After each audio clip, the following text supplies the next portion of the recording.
Musi ప్రక్షాళనపై విపక్షాలకు CM Revanth Reddy counter ఇచ్చారు. మూసీ ప్రక్షాళనపై ప్రభుత్వాన్ని ఏం చెయ్యొద్దంటున్నారని రేవంత్ రెడ్డి అన్నారు. ఏ కార్యాచరణ చేపట్టకుండానే ప్రక్షాళన ఎలా సాధ్యమని ప్రశ్నించారు. ఈ నెల 13న మూసీపై పవర్ పాయింట్ ప్రెజెంటేషన్ ఇస్తామన్నారు.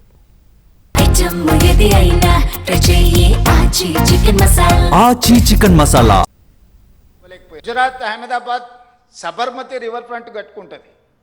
10,000 కుటుంబాలను తరలించిన అక్కడి నుంచి వాళ్ళు సరైన ప్యాకేజ్ కూడా ఇవ్వలేకపోయారు. ఈరోజు ఢిల్లీ యమునా నదిని ప్రక్షాళన చేస్తారు. ఉత్తరప్రదేశ్ గంగా నది ప్రక్షాళన చేసిన మన గొప్పగా ప్రపంచానికి ప్రచారం కల్పించుకుంటారు. నాకేం అభ్యంతరం లేదు, మంచిది. It is an a good programme. Can't Musi river development.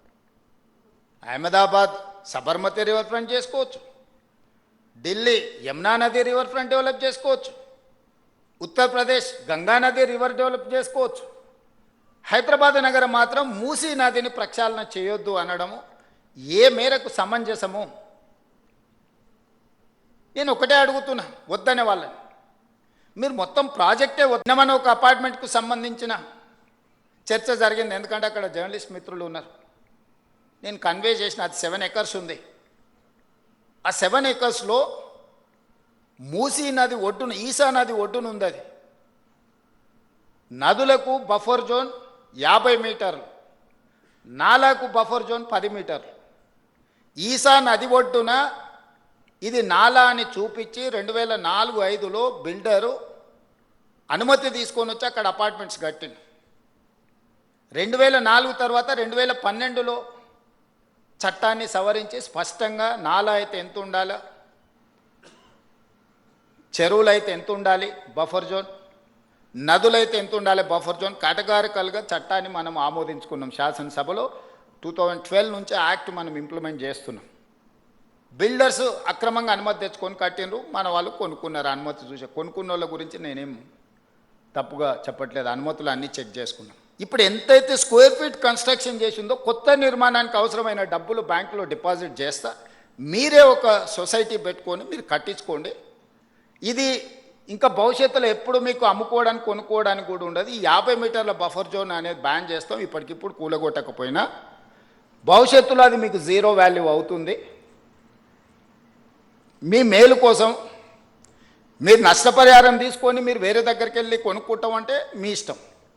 లేదు అంటే మీ ఎంత స్థలం ఉందో అంతే స్థలం ఆ పక్కన ప్రభుత్వ స్థలాన్ని కేటాయించి ఈ నిర్మాణానికి అవసరమయ్యే నిధులు కూడా ప్రభుత్వం ముందే మీ బ్యాంకులో డిపాజిట్ చేస్తుంది. మీరు ఒక అసోసియేషను, మీ ఎట్లాగూ అపార్ట్మెంట్స్ వెల్ఫేర్ అసోసియేషన్ ఉంటుంది కదా, మీరు మీకు డిపాజిట్ చేస్తాం, మీరు కట్టుకోండి అని మేము చెప్పినాం. అది రాజకీయ రంగుగా మారి ప్రతి రాజకీయ పార్టీ అక్కడికి వెళ్ళి వాళ్ళ పట్ల సానుభూతి చూపిస్తున్నాం. ప్రత్యామ్నాయం చూపిద్దామని అంటే లేదు మేము అడ్డుకుంటామని రాజకీయ పార్టీలు అక్కడికి వెళ్తున్నాయి. ఎవ్వరు వీళ్ళు ఉండరు. 2 రోజులు టీవీలలో పేపర్ల వార్తల కోసం మీ దగ్గరకు వస్తారు. మీ కన్నీళ్ళు వాళ్ళకు ఓట్లుగా మార్చుకుందామన్న ఆలోచన చేస్తున్నారు తప్ప మీకు సహాయం అందించాలనుకుంటే ప్రభుత్వంతో చర్చించాలి. అవునయ్యా వీళ్ళకి ఇక్కడ నష్టం జరుగుతుంది, నువ్వు ప్రత్యామ్నాయంగా ఏమిస్తావో చెప్పు అని ప్రభుత్వంతో చర్చించాలి వచ్చే ప్రతినిధులు.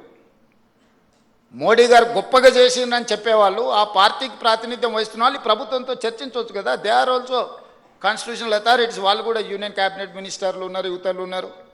ప్రతిపక్ష పార్టీ కూడా ప్రతిపక్ష హోదా ఉంది. వాళ్ళందరూ వచ్చి కూర్చొని అవును ఇక్కడ నుంచి మూసీ పరివాహక ప్రాంతంలో 2 వైపులా 50 మీటర్ల బఫర్ జోన్లో ఎవరెవరు ఎఫెక్ట్ అవుతున్నారు, వాళ్ళు ఎంత పేదవాళ్ళు, గుడిసెతో ఉన్నారా, ఇల్లుతో ఉన్నారా, వాళ్ళకి ఏ నష్టం జరుగుతుంది, వాళ్ళ సొంత భూమి ఉందా, ప్రభుత్వ భూమి ఉందా, వాళ్ళకి ఏమి ఇస్తే బాగుంటుందో మనం చర్చిద్దామని నేను చెప్తున్నా. ప్రత్యామ్నాయం చూపిద్దామని అంటే లేదు మేము అడ్డుకుంటామని రాజకీయ పార్టీలు అక్కడికి వెళ్తున్నాయి. ఎవ్వరు వీళ్ళు ఉండరు. 2 రోజులు టీవీలలో పేపర్ల వార్తల కోసం మీ దగ్గరకు వస్తారు. మీ కన్నీళ్ళు వాళ్ళకు ఓట్